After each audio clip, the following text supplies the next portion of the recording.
1946, la guerre est finie depuis plusieurs mois lorsqu'Alice, 8 ans, rencontre pour la première fois sa mère. Après des années à vivre cachée dans une ferme auprès de sa nourrice, la petite fille doit tout quitter pour suivre cette femme dont elle ne sait rien et qui lui fait peur avec son drôle de tatouage sur le bras. Et c'est le début d'un long voyage. De Paris à New York, Alice va découvrir le secret de son passé et quitter à jamais l'enfance.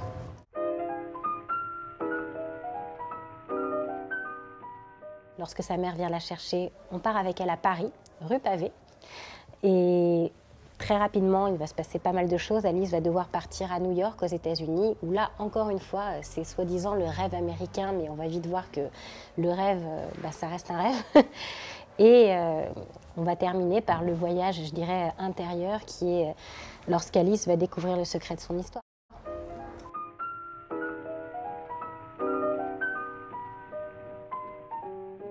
Pendant tout le moment où elle est dans le sud de la France, Alice va s'imaginer une mère extraordinaire. Elle s'imagine une femme forte, élégante, qui va lui apprendre plein de choses. Et pendant toutes les années, elle espère la retrouver.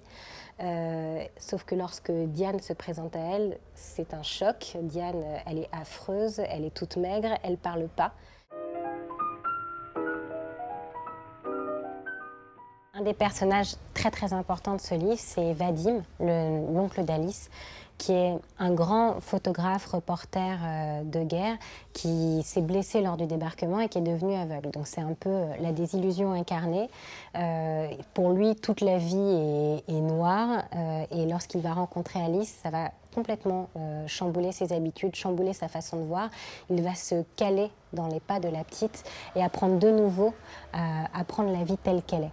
Et pour écrire le personnage de Vadim, je me suis beaucoup inspirée de la vie de Robert Capa et de ses photos. Je trouvais qu'il avait une façon de percevoir les hommes et les femmes, d'une façon unique. Enfin, c'est ce qui a fait que sa carrière a eu cette ampleur.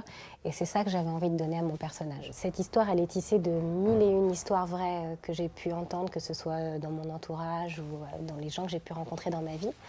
Et c'était très important pour moi de parler de l'immédiate après-guerre. Je trouve les films, la littérature ont beaucoup abordé la guerre en soi, mais le jour où la guerre est terminée, est-ce qu'elle est vraiment terminée pour tout le monde ?